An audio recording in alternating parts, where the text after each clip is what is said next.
também se compreendeu que a imensidão de fenómenos naturais é estabelecida unicamente por 4 forças: eletromagnetismo, gravidade, força nuclear forte, que mantém os núcleos atómicos coesos, e força nuclear fraca, responsável pelo decaimento radioativo.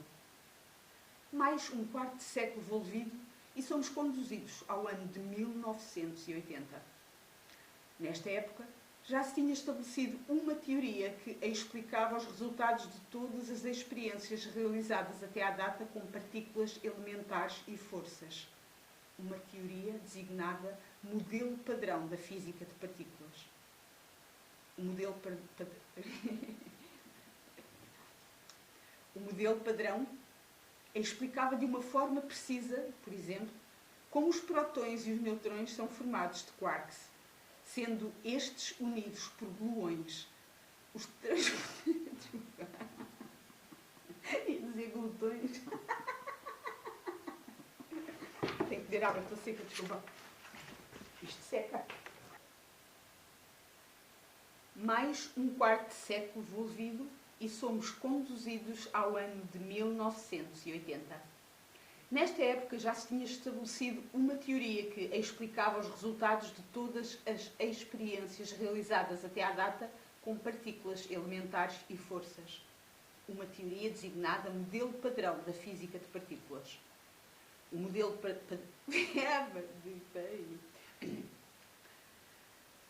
padrão explicava de uma forma precisa, por exemplo, como os prótons e os neutrões são formados de quarks, sendo estes unidos por gluões, os transportadores da força nuclear forte. Pela primeira vez na história da física fundamental, a teoria acompanhara a experimentação. Ninguém desde então realizou uma só experiência que não fosse coerente com este modelo ou com a teoria da relatividade geral. Do muito pequeno ao muito grande, o nosso conhecimento de física estende-se agora à nova ciência, a cosmologia, em que a teoria do Big Bang se tornou a visão mais consensual. Percebemos que o nosso universo contém não só estrelas e galáxias, mas também objetos exóticos, como estrelas de neutrões, quasares, supernovas e buracos negros. No ano de 1980, Stephen Hawking já havia feito a fantástica previsão de que os buracos negros emitiam radiação. Além disso, os astrónomos tinham indicações de que o universo possui imensa matéria negra, isto é, matéria que não emite nem reflete radiação eletromagnética. Em 1981, o cosmólogo Alan Guth propôs uma perspectiva dos momentos iniciais do nosso universo, designada por inflação. Expondo-a de modo aproximado, a sua teoria afirma que o universo, extraordinariamente cedo, passou por um curto de intervalo de expansão colossal, fator que explica porque parece o universo idêntico em qualquer direção de observação. A teoria da inflação originou previsões que aparentavam ser duvidosas, até na última década terem surgido indícios que a sustentavam. Apesar de à data de produção deste livro alguns enigmas ainda persistirem, a esmagadora maioria dos indícios abona a teoria da inflação. Assim, em 1981, a física desfrutara de 200 anos de crescimento explosivo. Cada nova descoberta aprofundou a nossa compreensão da natureza, porque, em todos os casos, a teoria e a experiência andaram de mãos dadas. Foram testadas e confirmadas novas ideias. As novas descobertas experimentais foram explicadas com base na teoria estabelecidas. Com o passar do tempo, no início de 1980, as coisas ficaram praticamente paralisadas. Faço parte da primeira geração de físicos, desde que o modelo padrão da física de partículas foi estabelecido.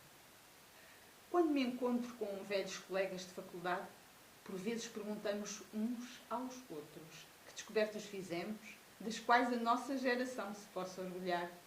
Se com isto nos estamos a referir a descobertas fundamentais, estabelecidas pela experiência e explicadas pela teoria, descobertas de magnitude idêntica às mencionadas atrás? A resposta, temos de admitir, é nenhuma. Mark Wise é um dos principais físicos teóricos a trabalhar para lá do modelo padrão das partículas elementares. Num seminário recente decorrido no Instituto Perimeter de Física Teórica, em Waterloo, Ontário, onde eu trabalho, falou sobre o problema da origem da massa das partículas elementares. Temos sido surpreendentemente infelizes na resolução deste problema, disse ele. Se tivesse de me dar uma palestra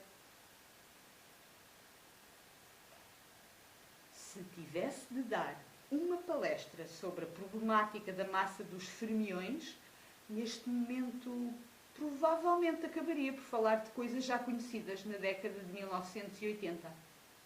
A seguir, contou uma história sobre quando ele e John Preskill, outro físico teórico de vanguarda, chegaram ao Caltech em 1983 para serem professores.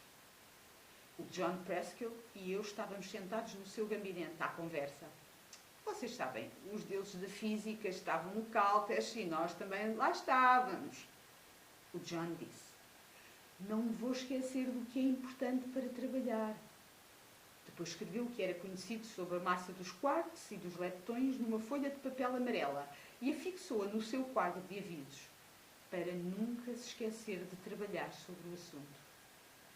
15 anos mais tarde, eu entro no gabinete dele e, enquanto conversamos sobre um assunto qualquer, olho para o seu quadro e reparo que a folha de papel continua lá. Mas o sol esgotou tudo o que estava lá escrito. Assim, os problemas desvaneceram-se. Para dizer a verdade, fizeram-se duas descobertas experimentais nas últimas décadas. Descobrimos que os neutrinos têm massa e que o universo é dominado por uma energia escura misteriosa que parece estar a acelerar a sua expansão. Contudo, não fazemos a mínima ideia da razão por que os neutrinos, ou qualquer outra partícula, têm massa, ou que explica o valor desta massa. Um desconhecimento idêntico acontece com a energia escura, que não é explicada por nenhuma teoria. A sua descoberta não pode, por isso, ser considerada um êxito, visto que pressupõe o conhecimento de dados maiores que não conseguimos detectar. E à exceção da energia escura, nenhuma partícula nova foi descoberta. Nenhuma força inédita foi encontrada. Não foi encontrado qualquer fenómeno que não fosse já conhecido e compreendido há 25 anos. Não me interpretem mal. Durante os últimos 20...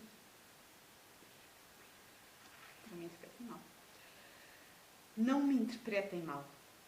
Durante os últimos 25 anos temos estado bastante ocupados. Houve um enorme progresso na aplicação das teorias estabelecidas em diversas áreas. As propriedades dos materiais, a física molecular subjacente à biologia, a dinâmica dos grandes aglomerados das estrelas. Eu não gosto muito desta parte. Mas no que respeita a alargar o nosso conhecimento das leis da natureza, não fizemos nenhum progresso real. Têm sido exploradas diversas ideias interessantes.